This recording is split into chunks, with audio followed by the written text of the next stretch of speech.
उसको अपने हिसाब से करना है। तो कोई खिलौना खेल रही होगी, उसको समझ नहीं आएगा, बटन दबाएगी और थोड़े समय बाद चीख खाएगी, चिल्लाएगी, खिलौने को डांट रही है कि मानो खिलौने की गलती हो गई। कभी कभार इतना क्रोधित हो जाएगी कि फिर खिलौने को दे के मारेगी नीचे धम, और खिलौना टूट गया। अरे तुम खिलौने को तोड़ के क्या क्या मिल क्या जाएगा तुम्हें? और जो अच्छा है वो समझाता है दूसरे को कि देख कुछ नहीं होता, माँ बाप को समर्पण कर, 2 मिनट की बात है, 2 मिनट खिलौना छोड़, वो तुझे सिखा देंगे, समझा देंगे, सब अच्छा होगा। और एक साधक को अपने आप से ये पूछना है, क्या वो अपने दिव्य माता पिता के सामने 2 मिनट के लिए अपना अहंकार छोड़ सकता है? क्योंकि साधक का मतलब कौन? जो माता पिता के सामने, और तुम्हारे माता पिता कौन है? परात्पर शिव। साधक कौन? जो अहंकार त्याग सके और बोले कि हे महादेव, अब ये जो चीज है, ये जो समस्या है, इसके सामने मैं शक्तिहीन हूं। अब आप देखो, अब आप संभालो। मैंने हाथ पैर मार लिए, अब आप ही हो जो संभाल सकते हो। मुझे शक्ति दो, ज्ञान दो, रास्ता दिखाओ। अगर कर लोगे तो जीवन बदल जाएगा। फिर महादेव महाकाल खुद तुम्हें शक्ति देंगे। क्यों? क्योंकि शिव अनंत, शिव कृपा अनंत। और तब महाकाल के सामने क्यों बतौल मारनी? तब गुरु के सामने क्यों बकवास करनी? और तुम्हें लगेगा अच्छा ऐसे भी लोग होते हैं।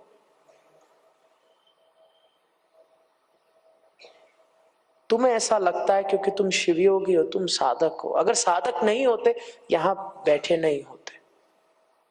तुम्हें एक शक्ति अंदर आने ही नहीं देती। पर अगर यहां आ गए तो एक बात तो पक्की है, साधक हो।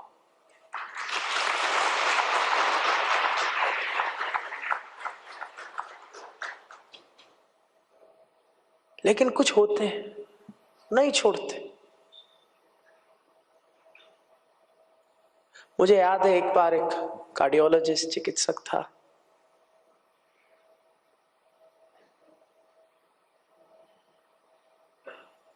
बहुत सारी बातें, बहुत सारी बातें, बहुत सारा ज्ञान, लेकिन उस बेचारे को बहुत समस्या थी।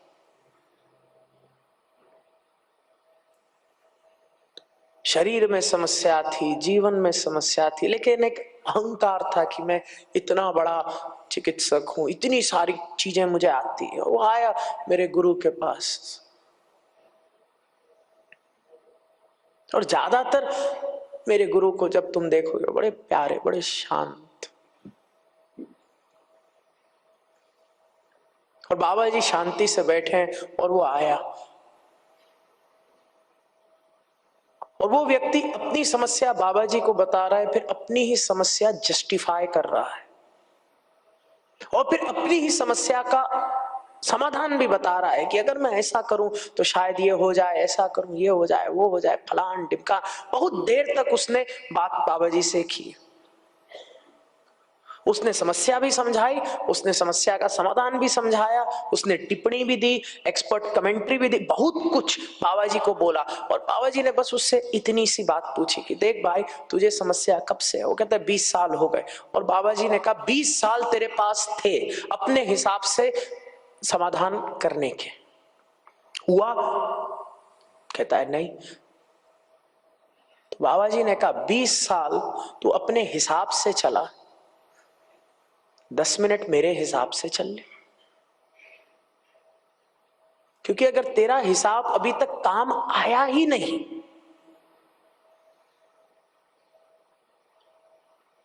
तो शायद हिसाब में ही कोई खराबी होगी ना। एक बार मेरे हिसाब को भी तू पकड़ ले। और पकड़ने में देखो, अहंकार तो त्यागना पड़ेगा। अगर तुम महाभारत पढ़ते हो तो देखो, जब कभी भी पांडव जाते थे साधना करने,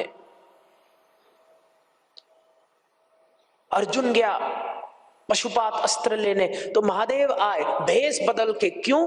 अहंकार तोड़ने, चेक करने। ये ढीठ बच्चा 2 मिनट के लिए क्या अहंकार त्यागेगा? जो 20 साल से ये कर रहा है अपना, क्या ये उसे छोड़ने के लिए तैयार है? और छोड़ना तो पड़ेगा, कभी ना कभी तो छोड़ना होगा। महाकाल के सामने तुम ये माया या तो जीते जी छोड़ोगे या मरते समय छोड़ोगे, कभी ना कभी तो छोड़नी होगी। बोलो मानते हो? हाँ जी ना जी। साधक कौन जो कहता है मैं मरने का इंतजार क्यों करूं?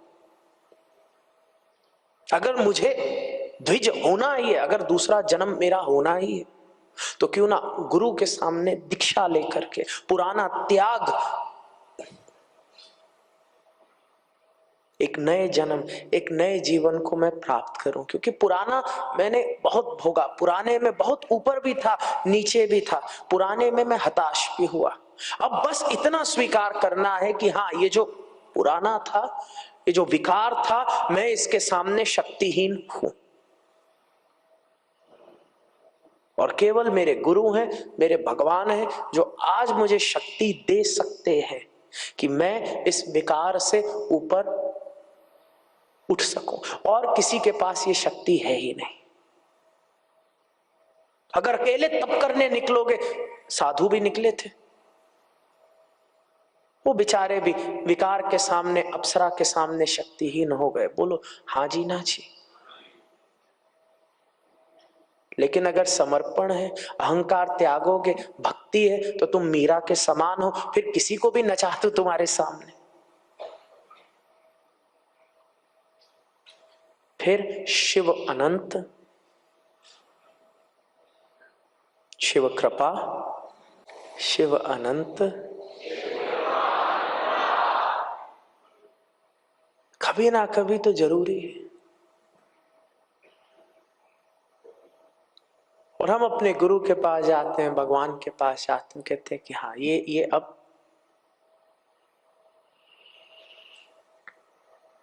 मैंने जितना किया, अब आपको मैं समर्पण करता हूं। आपका तेज मेरे भीतर से प्रवाहित हो, आपका ज्ञान मेरे भीतर से प्रवाहित हो, अब आप ही समाधान दो।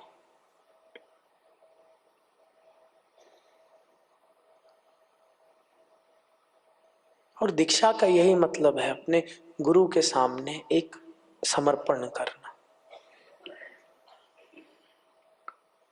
पुराने को त्याग, अपने भीतर एक नए को जन्म देना। और बहुत बेचारे नहीं छोड़ पाते।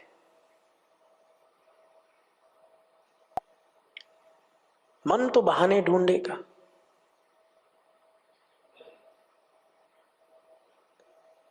कुछ समय पहले काशी में गया मैं,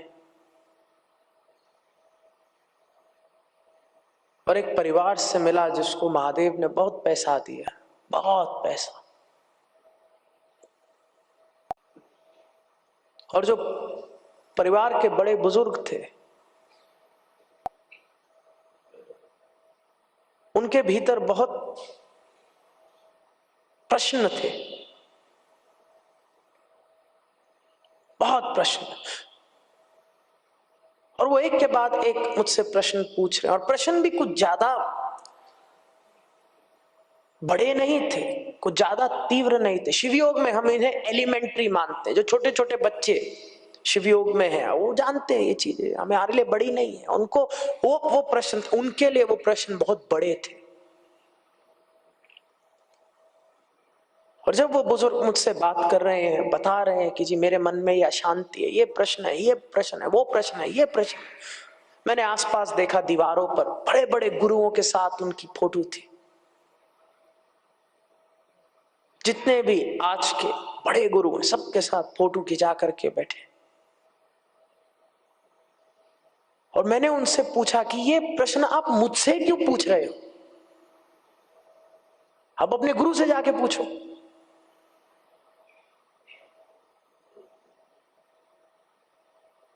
और बेचारों ने मुझे ऐसे देखा जैसे मैंने न जाने क्या बात कर दी। मैंने चुटकुला सुना दिया और मैंने कहा अच्छा कौन है आपके गुरु? कहते मेरे गुरु तो महादेव है। और न जाने क्यों मुझे भी टांग खींचने का शौक है। तुम यहां बैठे बैठे बोल दो कि मेरे गुरु तो महादेव है, महादेव से जाके पूछो इस चिंटू को जानते हो तुम? महादेव बोलेगा सारे चिंटू मेरे ही हैं, लेकिन फिर बोलो कि वो चिंटू कह रहे हैं कि आप हैं उसके गुरु। महादेव अरे भैया मजाक है, झूठ बोल रहा है। और क्यों चिंटू ने सीधा महादेव को ही गुरु बना दिया? क्योंकि महादेव कुछ बोलेंगे थोड़ी ना, महादेव चेक करने थोड़ी आएंगे। महादेव तो दिया के समान है, तुम दिया किसी के भी हाथ में दे दो वो प्रकाश करेगा। महादेव तो सूर्य के समान है, लेकिन उस सूर्य को समझने के लिए, उस विज्ञान को समझने के लिए तुम्हें गुरु चाहिए। और जो गुरु है वो समझाता है, जो गुरु है वो तुम्हें अकाउंटेबिलिटी देता है। क्या देता है? अकाउंटेबिलिटी।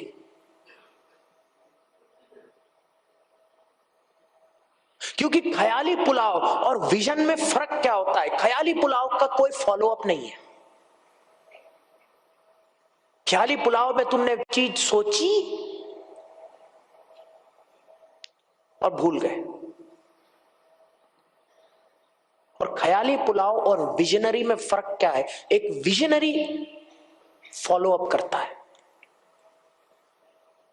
क्योंकि 31 दिसंबर को हर कोई सोचेगा कि अरे मैं थोड़ा और सुडौल होता तो कितना अच्छा होता। तो जो ख्याली पुलाव वाले वो सोचेंगे, कुछ करेंगे नहीं। और जो विजनरी है वो सोचेगा और फिर फॉलो अप होगा। क्या होगा? क्या होगा? Follow up. कि अब फॉलो अप, अब मैंने सोच लिया, अब मुझे करना है। बुद्ध ने सोचा कि मुझे कैवल्य चाहिए, अब करना है, अब करो बैठ के। और फॉलो अप जो होता है, फॉलो अप कठिन होता है, फॉलो अप आसान नहीं है, फॉलो अप में आराम नहीं होता। ख्याली पुलाव में तुम बतौल मार सकते हो, ख्याली पुलाव में तुम 4 चमचे बिठा दो और अपनी टोर बना दो। क्यों? क्योंकि उसमें आराम है। लेकिन जो कर्मठ है, जो फॉलो अप कर रहा है, वो जानता है कि मार्ग कठिन होगा। मेरा ये उद्देश्य था।